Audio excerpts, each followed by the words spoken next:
in my own imagination, probably because Saul was a king, maybe it was a gold chain. But unfortunately, these days you won't find a gold chain because gold is in the heads of the mafia. You won't find gold. You won't find a gold chain. That was my own imagination. And as I was imagining things, I thought, okay, closer home, closer to South Africa, we have King Mswati there. If it was King Mswati being troubled or distressed by that spirit, probably his subordinates or the soldiers or the bodyguards or the people around him, they would say, maybe let's find him a young woman, a beautiful woman to marry. That's King Mswati for you. It was on my own imagination. But in this case, David was very good with the harp. So each time this spirit is troubling the man, we find David playing the harp. And King Saul will be, and King Saul will be well. Allow me to just.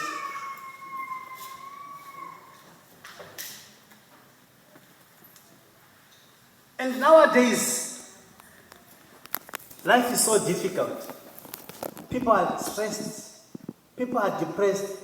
Maybe it's financial difficulties. Parents are depressed. Kids are becoming rebellious. Kids are taking drugs. Kids are smoking weed. But my call today, I would say, I wish David of the old would come and play for the harp, and the parents will be smooth, or will be soothed, or the parents will be well. But now, as we proceed, as I was reading, when I crossed over to chapter 17, when I moved from chapter 16, David now was home.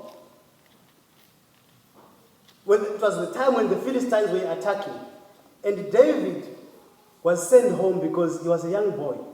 But that was the very same time when King Saul was with David's elder brothers. And Jesse sent David to where King Saul was and his elder brothers to say, hey, young man, take some provisions for your brothers who are at war with King Saul. But at the same time, David is met with a giant called Goliath. And the giant was not just insulting the Israelites, but it was also insulting God himself.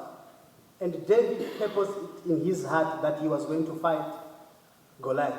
He was not going to let it happen. As a matter of fact, when David arrived, King Saul could not recognize the man. King Saul could not recognize David. If you read chapter 55 of verse 17, you will find King Saul questioning, who is this young man? He could not recognize the very same person who was playing the harp for him. So what am I saying today? Even though David has been playing the harp for Saul, but Saul could not recognize him. Earlier on I said, a lot of things happens if you are in leadership position.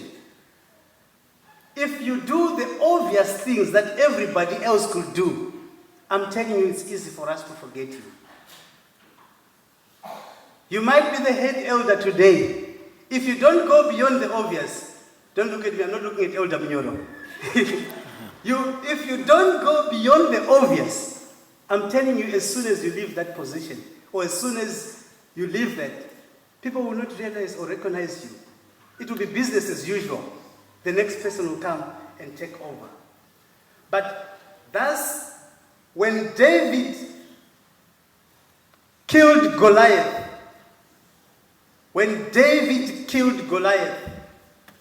Saul remembered and recognized David. Every soldier or the whole army, they were scared. They were afraid of Goliath. If you read the Bible, there is a description of how big this man was. He was a giant. Probably, I don't know if today we will find a giant like that in this world. The description that I got, the man was big.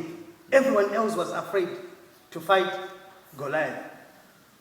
But David managed to accomplish what I've called mission impossible. And that was the time when Saul could recognize the very same person who was playing the harp for him. So, no matter how good you are, if you don't do the obvious, if you don't go beyond the obvious, people will forget you. So, like I said, you might be a leader in any department, but as long as you don't kill Goliath, we will definitely forget you. Your audience or your followers, they will forget you. We spend so much time fighting why people do not see us. But when Goliath is dead, you shall be remembered. When Goliath is dead, you shall be recognized. So, at this point, that's where I picked the title of the sermon, Goliath Must Die. And I would want to pose a question and say, who is your Goliath today? What are you facing? What challenges are you facing? Goliath might be the sin that you are facing every day, that is causing you not to worship God. Goliath might be that sin which is causing you not to work in the field of the Lord. Each and every one of us, as we are seated here, we are faced with Goliath. The church is facing Goliath as we're sitting here. You know yourself deep down in your heart. There are those things that you do, even in private. You don't want people to see them. That's your Goliath. Kill that Goliath, and you shall be remembered.